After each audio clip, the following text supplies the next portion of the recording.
Today we're joined by a guest who proved that creativity knows no bounds and that it's never too late for a new adventure. She has been a kindergarten teacher and even a trial attorney, but at heart, she has always been a storyteller, inspired by a deep love for Jane Austen and travels through England. She turned her passion for history into a successful writing career. She's the author of the Midwife of Normandy series, weaving tales of a strong, independent woman in the 17th century, also tackling the dramatic story of the Huguenots. She joined us to discuss the magic of listening to your characters, the importance of historical accuracy, and how she navigates the world of self-publishing. So we say, welcome to Writing Inspiration with Markee Books. Hello, Carole. How are you feeling? Well, I'm feeling fine. It's a beautiful sunny day here in Arizona. And after this is over, I may go out for a short walk. Oh, that's great. Yeah, I think in Arizona, it's actually like lunchtime. Close. It's about 11:15. Oh, yeah, it's 2 p.m. here. It's still a lunch. Still lunch. Yeah. Okay, Carole. So tell me, how did you become a writer? What inspired you to give it a try? Well, before I began writing my novels, I was always a storyteller, and I had a varied career. I started as a teacher, an elementary school teacher, taught kindergarten and first grade. And of course, I used to do a lot of creative writing and storytelling with the children. And that grew into the what we called the Merry Movie Makers, which was a group of children that would get together. They used to come to my house on the weekend, and we would create plays, little plays. Now, these are the days long ago before we had video cameras or anything, but I had an 8 millimeter movie camera, and I used that to film the children. We did costumes, we painted scenery, and we did all of that. And then I became a mother. I got married, had a mother, and I have 4 children, and I have 2 grandchildren. And when my little grandson was born, I was a long distance grandmother, and the only way I could communicate with him in the days before Zoom and everything else was to mount my video camera, which I then acquired, put it on a tripod, and I would tell him stories. I would sing songs to him, and then I would mail the cassette to him so that his mother could put it in the TV. He would stand there on the TV and watch me, and I wanted him to know me. And then after my children got into school, I went back to school because they've always been interested in learning, and I became a trial attorney. And I went through law school, and I got a job as a trial attorney with a large firm in Arizona. And, something you'd think that there's no creativity in being a lawyer, but there really is. I learned to do research skills, and I learned to create briefs for the court that were winning briefs, creative arguments, but it was just like telling a story to the court. And finally, we decided to move from the big city out to the rural country here. And there is not much up here to do. Lots of nice trees, but I decided to open a small business. And since my interest and passion has always been dolls, I opened a doll shop. And I had a lot of fun creating ads, TV ads, radio ads, press releases, just descriptions for the website. So those are kind of the different careers I've had, where I've always had creative storytelling as my passion.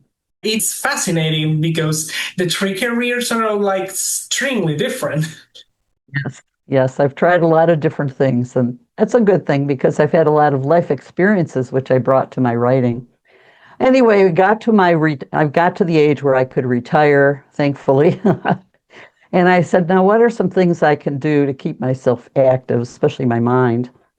And I thought to myself, let's find some common interests and hobbies that my husband would enjoy so we could do them together in our retirement. So one of the first things we did, well, we both loved reading, but I was a Jane Austen fan. I read a lot of Jane Austen books, and he had never read one. And when my birthday came, he said, what would you like to do for your birthday this year? And I said, the theater has a play, Pride and Prejudice, by Jane Austen, and I'd like to see it. So we got tickets and we went down there, and they were unfortunately in the balcony, and the sound system was not too good. So we sat through the play, and afterwards he said to me, "What was it about? I couldn't hear what they were saying." And I said to him, "Read the book." And I gave him the book. And after that, we just became devotees of Jane Austen. We joined the Jane Austen Society. In fact, we created a Northern Arizona region because there wasn't one up here. I mean, attended a lot of their things, learned to do country dancing, um, and then we started to travel. So you can guess where our first trip was to. Our first trip was to Jane Austen land, England, right? We followed in her footsteps. We had all of our costumes made. I made my own bonnets. We went to England and we walked in the Jane Austen, the big annual program that they have there in Bath. And while we were there, we also took a day trip of Kent, and I just fell in love with Kent. I thought to myself, this could be a scene if I ever decided to write a book. But I was too busy to think about writing a book at that time. So anyway, after Jasna, we decided we would give back to the community here, and we would teach some classes at the community college. And one of the most popular classes we taught was learn to dance like Jane Austen. And we came in our costumes and we set up our equipment, and people came and they just loved that. They just thought that was the most fun. Well, it seems you So have that's been kind of, busy. yes, we spent a lot of time not only reading Jane Austen, but also watching the BBC adaptations of her books. So anyway, that's kind of the story of how I decided to write a book. Because of the influence of Jane Austen? A big influence, a big influence. We I can learned see it. everything. And basically after, retiring, you saw that I will do it. I said, why not? I wrote legal briefs, I wrote little plays for children. Why not try my hand at a novel? I said, there's no obligation. If it doesn't come out, I'll tear it up. But, I'm always saying to myself, don't worry if things don't work out. You can always try something else. So that's what I did. Well, anyway, I wanted to tell you about my inspiration for writing my first book. No, it was interesting, but and it seems that things worked out in the end, for what I can see. And how did you feel while you were writing them? How did I feel well, first of all, I'm a very organized person. I always have been. And before I would even start writing it, I would have to think about what area I'm picking. I knew it would be historical fiction. That's all I've really been interested in. I had to pick a period. I had to pick some important historical event. And then I had to try to imagine how ordinary people would feel during that period, how it would affect their lives, and make a story out of it. And it ended up, it just started out being a story about a lady. I wanted to write about a strong, independent woman at a time in history when women couldn't do very much. But I wanted her to have a profession, and I wanted her to be independent and strong-willed. And so I went back and I thought, the 17th century is what I want to write about. And I created Claire. And Claire was a midwife. Now you ask, why did you pick a midwife as her Well, it was profession? one of the roles that didn't require, men. That's exactly right. It was really, at that point in time, doctors were not delivering babies. It was always women. And women had been around since the Bible. And the way they learned, they didn't go to school, is it was an ancestral profession. So Claire learned from her mother, who learned from her grandmother, and so forth and so on. And Claire was also told by her mother, not only did she teach her how to be a midwife, but she told her she was obligated to find a husband, get married, and have a daughter. And the reason she needed a daughter was to pass on the secret formula that had been developed over the centuries for a pain-free birth. And they called it the magic elixir. And Claire, being very strong-willed, said, I'm going to get rich doing this. And her mother said, that's the very unchristian thing to do. She said, you should offer this pain relief to any woman. And she said, no, I'm going to offer it to aristocrats and wealthy women who can afford to pay me well for this pain-free birth. And she did that. In the meantime, she fell in love with a young cousin, handsome, not a penny to his name. And her father said to her, we're Huguenots, and I want you to marry the older brother because he's has a lot of faith in his heart. He's memorized all the Psalms. He's steady." And Claire said, "He's dull. I like the other brother better." And so the story goes on about how eventually she does marry the older brother. And this is a time in history when, and this is based on my research of the period, King Louis XIV was on the throne, and he hated Huguenots. He didn't like Protestants. And he was determined to convert everybody in France to his religion, which was Catholicism. So what I wrote in the story was gradually how King Louis, and this is all based on the research I did, King Louis started clamping down on Huguenots. And the first thing he did was said, you can't practice law. Very few people can practice law. And since her sweetheart was interested in law, he had to find something else to do, so he left the country. And then the next thing, which was very important, the date that I found was 1682, when all of a sudden the king says, Huguenot midwives can no longer deliver babies. That stopped Claire from working, and she said to her husband, Jacques, we need to get out of here. We need to emigrate. We need to leave this country. I want to go to another country.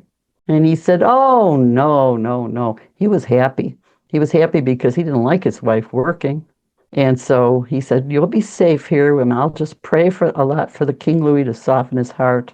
And she was more practical, and she started making plans and arrangements. And that's the soul of the story, is how she arranged to try to get her family out of France before the soldiers came. And the soldiers did come to her house. And it then turns into a fast-paced historical adventure. It starts slowly, but it builds fast to an exciting it sounds interesting. So, how long did it take you to get published? Well, I decided I would self-publish. I said, I don't, at my age, I don't have time to sit around for years looking for an agent. And I took a class at the community college on how to upload a book, how to write a book and upload it to Kindle. And so I said, well, I'll just try doing it myself. And I found there was a lot involved. Yeah. Writing the story was probably the easiest part. Then I had an editor. I hired an editor to help me develop it. And then I had proofreaders, and I had to get a cover. Now, here's an important lesson. A cover is very, very important. So if you can see behind me, you might be able to see there's a poster behind my wall. That was the original poster of the Midwife of Normandy. And I said, I like this picture. It's really pretty. It's got pink in it. I'm real happy with the color pink. It was all wrong. The readers immediately would knock it down and say, this looks like a fluffy romance. I don't read fluffy romances. Especially because pink wasn't really a common color at that time. Sure. For sure. And so I went and I found another person I did some research, and I researched everything. I researched cover designers, and I did find somebody, and I looked at some of the covers she did for other historical fiction, and I said, she's the one I want. So I went to Jenny, and Jenny did a really, really fine job. And she made a cover for Midwife of Normandy. But before I got around to changing the cover, I decided to write a second book. Because when it got to the end of book one, people were saying, what happens next to these people? They're on the boat, they're leaving France. What is their new life going to be like? So then I wrote book two of this series called Lucina's Destiny. Now, I never intended it to be a 2-book series or a 3-book series or even a 4-book series. It just happened. The characters said to me, you haven't said enough. We need more. We want to hear more about our story.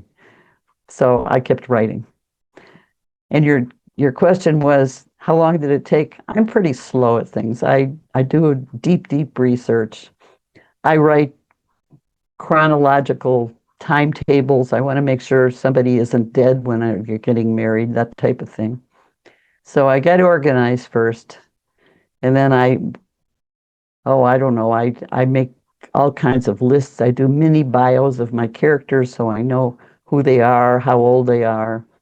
And I have it all plotted out before I start writing. Then I open up my laptop, put it on my lap, put on some soft music, and just let the magic flow. Right. So it takes you years to finish your debut novel? The first one took me 3 years from the time I started it until the time I actually got the published copy in my hand.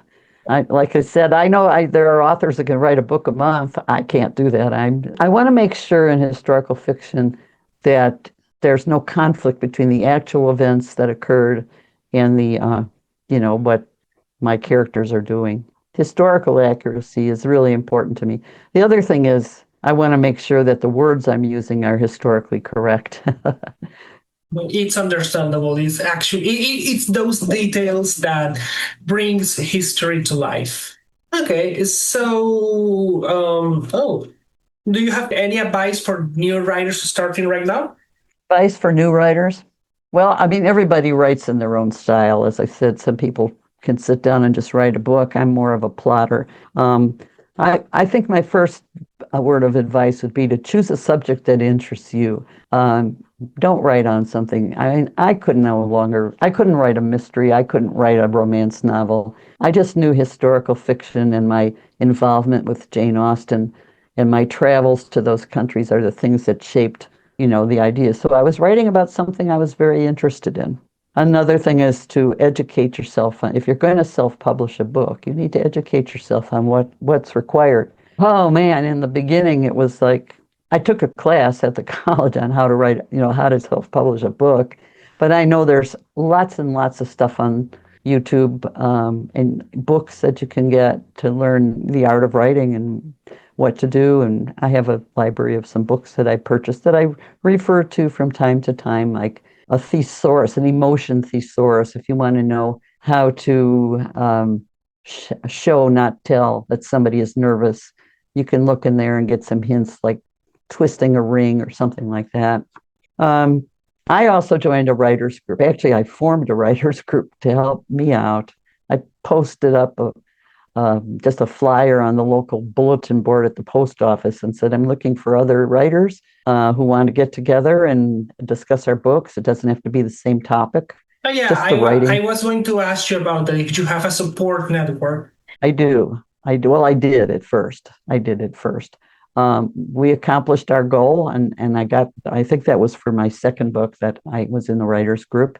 And we met once a week at the library, and we would each bring a chapter and we would read it and critique it. And it really was very, very helpful to have other people because, the only other person that ever laid eyes on my transcript was my husband. And by the way, that's another piece of advice. You should have a partner, a husband, a sister, a brother, a friend, somebody who is willing to be supportive, somebody that will, help you out. My husband is a great proofreader. He also very good at catching words that are too modern. He'll sit there with this thesaurus, look at my chapter and say, no, I'm sorry, that word wasn't used until the 19th century. You can't use that. He'd help me find another word for it. So that's kind of the things to do.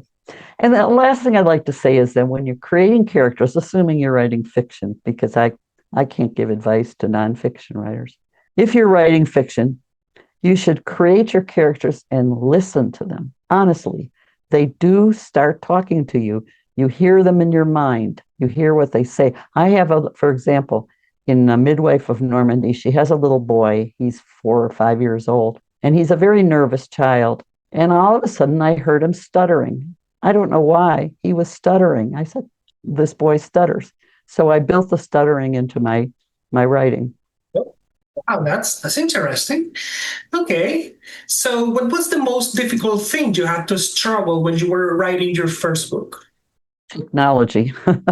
I grew up with a typewriter. I just have a hard time with technology. Learning how to use a computer, learning how to, upload the stuff. It's always a struggle. But, for younger people, they're born knowing how to use computers. My little granddaughter, she can use a computer better than I can. But I would have to say that was the most difficult thing for me. It's understandable. So, do you do anything in particular when you feel blocked? I stop writing for a while. I put it aside. I go do something else. And I think about it a lot. And it usually comes to me. Then I sit down and write. But I think it's a magic process. I don't know why. Once you free yourself up and just have the laptop open and your fingers are flying over the keys, the words just come. And sometimes they surprise me. where did he come from? Wait a minute. I had no plans to put in a soldier that was a nice guy. So, how many books do you have out there right now? Well, I said I started with one, and that was The Midwife of Normandy. Let me hold it up there so you can see it. Oh, maybe you can't see it. I don't see myself on the screen too well. Anyway, that was the first book in the series. And then the second book was about Claire and when she moved to England. So that was more research and more finding what kind of a historical event took place in England that I could tie my story to. And luckily for me, that was the time when King James II was married to a queen who could not produce a child. She could not, she could get pregnant, but she couldn't have a child. And I thought, well, she needs a midwife, right? And I just happened to have a midwife. Her name is Claire. So anyway, I wrote the second book, and this is the story of her daughter, and it's her coming of age story. She, of course, learns to be a midwife from her mother, and a suitor comes in for her hand, and she's sort of torn about whether she wants to follow the family tradition or do something else. And again, it turned out to be kind of a rip-roaring, fast-moving, fast-paced, very character-driven book. Then I went back and looked at Kent, because that's where I had my characters move after they left France. By the way, when they left France, Jacques, the father, he was on the beach in chains. The soldiers had captured him. And so when Claire and Lucina go off to England, they don't have him with them. And they don't know what happened to him. He was sentenced to go to be on the King Louis's galleys. And very, very few people survived the galleys. After about 6 years, the lawyer told her in England that he could be presumed dead and they could get him legally declared dead. And so they did. They went to court. They even had a little funeral for him in England. And then they went, and they didn't have a body, but they had a funeral. And they got a court order saying Jacques Capri is legally dead. So that's the end of Jacques. And she goes on with her life. They both get married. And they happen to be in Kent, and they just coincidentally, of course, it's not a coincidence because I made it happen. I'm the author.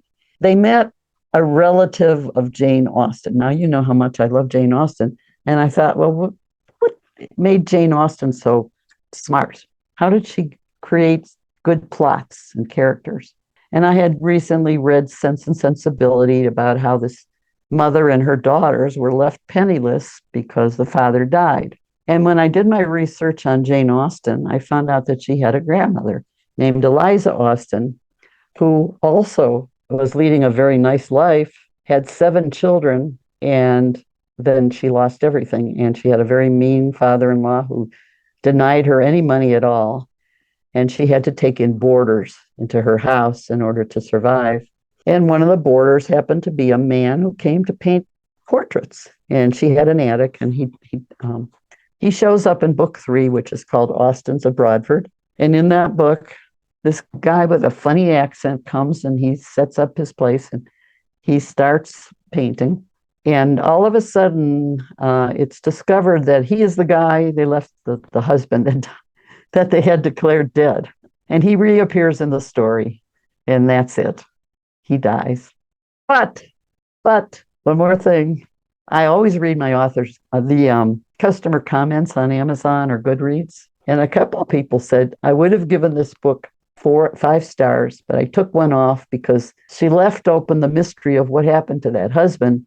Where did he go? How did he come back alive after all those years? So that's why the 4th book has been written, and it's in process right now. Markee's doing the book cover. It's beautiful. It really matches the book, my other book covers, and I'm looking forward to getting it out early next year.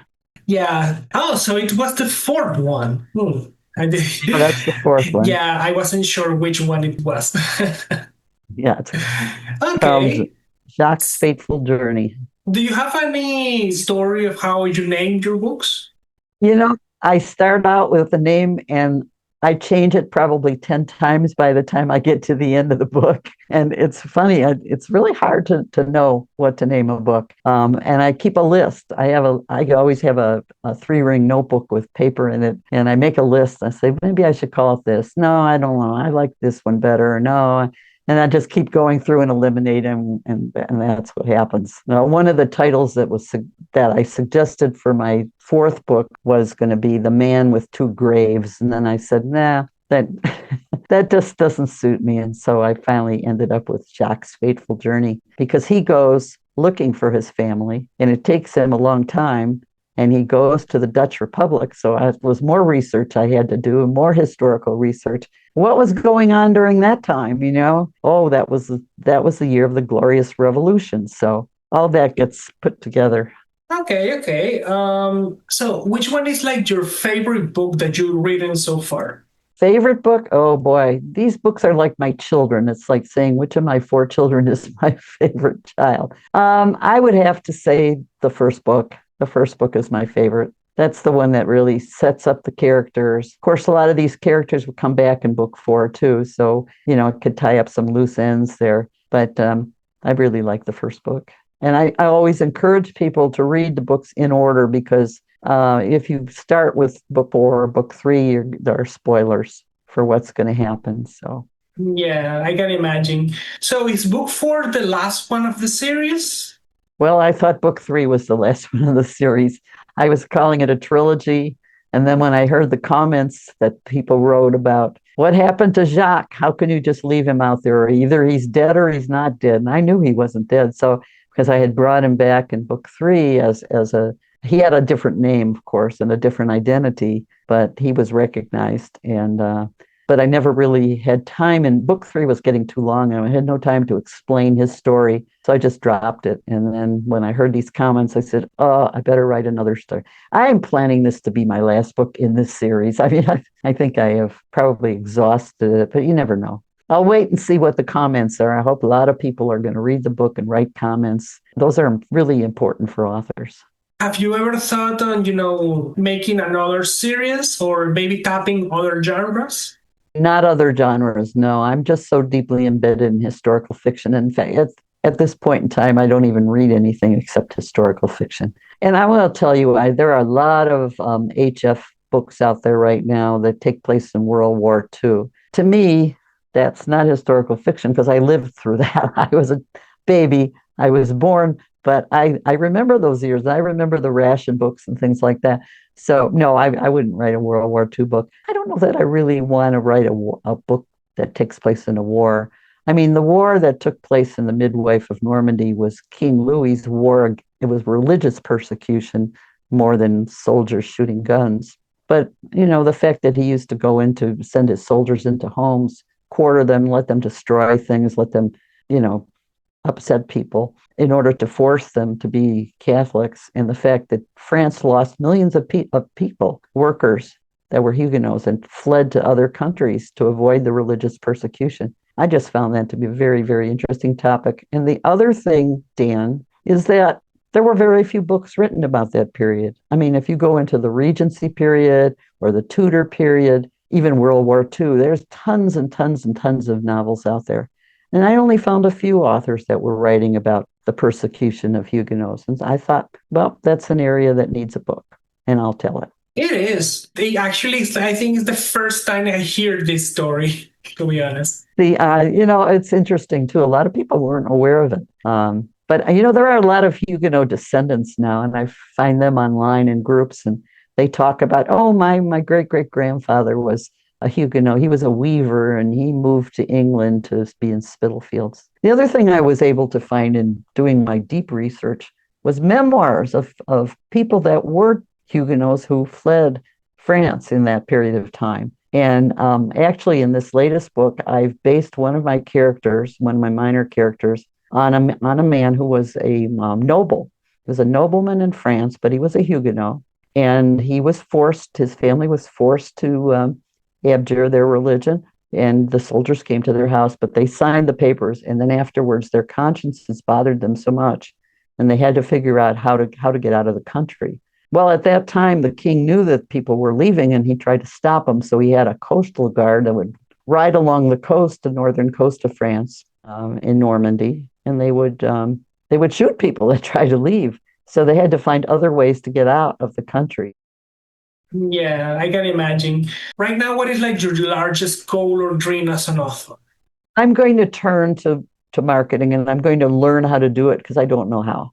Right now, I all my books are in Kindle. They're in Kindle Unlimited, and I can't put them anywhere else, the ebooks, unless I get out of there. Um, but it's worked for me so far. I've been able to get a lot of page reads, and once what I do is I usually give away the first book for free in the hopes that people will want to know what went on, what happened to these characters afterwards. And a lot of people, progress through book two and two, three, and hopefully four when it comes out. What are my hopes? Like I said, I think there's a wider audience out there for this book. Trying to define my audience. I've tried, I don't know, I've tried Facebook. That doesn't work too well. Frankly, there's only one thing that's worked for me as far as marketing, but I'm going to go wide with my paperbacks, and I'm going to maybe come out with a hardcover version too. I'm not sure. Right. Okay, so yeah, I was going to ask you how you handle the challenges from marketing, but yeah, it's good that you're trying to learn about it because that's the most difficult part. Like, really, especially this time of saturated markets. Well, I'll tell you the truth, I'd rather be writing, but I understand that writing is 20% and marketing is 80%. Lucky And for you, your genre is not that common, so it's not that saturated. So it should be easier in some way. well, I don't know. I mean, I've had some men that have read my book and loved it, but normally a man won't pick up a book called Midwife of Normandy because they think it's just going to be a manual on how to deliver a baby. It does it well. My method is to start slowly with a story and kind of set the background for it, and then rapidly increase it. You just don't know what's going to come, but So can you tell me right now? It's only on Kindle, right? The books. well, it's available on Amazon in paperback or an ebook. And the ebook is right at present, all three of them are enrolled in Kindle Unlimited. So people who subscribe can get all three books for free, which is Yeah. really nice. Oh, And that's a nice and bundle. my royalties come from page reads more than selling books. But on the other hand, I'm a worldwide author because I just recently sold an audiobook in Italy. So that's my latest thing. Yeah, I have readers from the UK, Canada, Australia, New Zealand, occasionally one in Spain or one in Germany. So on Amazon, I do have worldwide distribution, but I think that will probably be changed when I'm going to try for Canadian readers like to use Kobo, so I'm going to try putting my books on Kobo. Maybe Ingram Spark, try to get them into bookstores. There's a lot more I could be doing. I've been concentrating on the writing, but now it's time to turn to marketing. Okay, okay. So do you have any social media where you will publish your updates or something? I have a website. It's carolepenfield.com. And that's got, well, if you go to the website, you'll see my entire life history, all the jobs I've had, pictures of me in my costumes, an invitation to book clubs to do, Zoom book club visits. And unfortunately, I have been neglecting it lately because I've been working on book four, but I'm going to go back and I'm going to start doing some blogs, or maybe I'll try vlogs. I don't know. I'm always trying something new. That's the story of my life, just keep jumping around. People say, well, I guess you can't hold a job very long. And I said, no, it's always my choice to move on to some new adventure. So maybe I'll learn how to get my book more worldwide promotion. Okay, so had you ever thought of maybe going to real life events, to a book fair or a signing to promote yourself? Before COVID, that changed everything. Before COVID, I used to do that. I used to go to book fairs.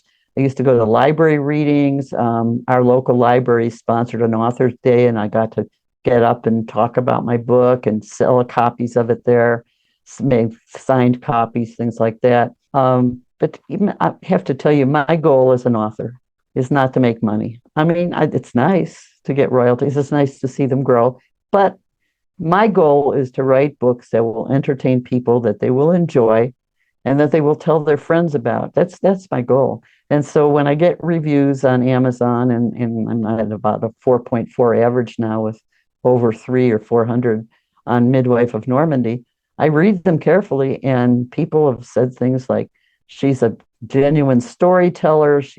This is a gem of a book. I wouldn't have read it, but I'm glad I did. Things like that makes me feel happy, makes my heart happy.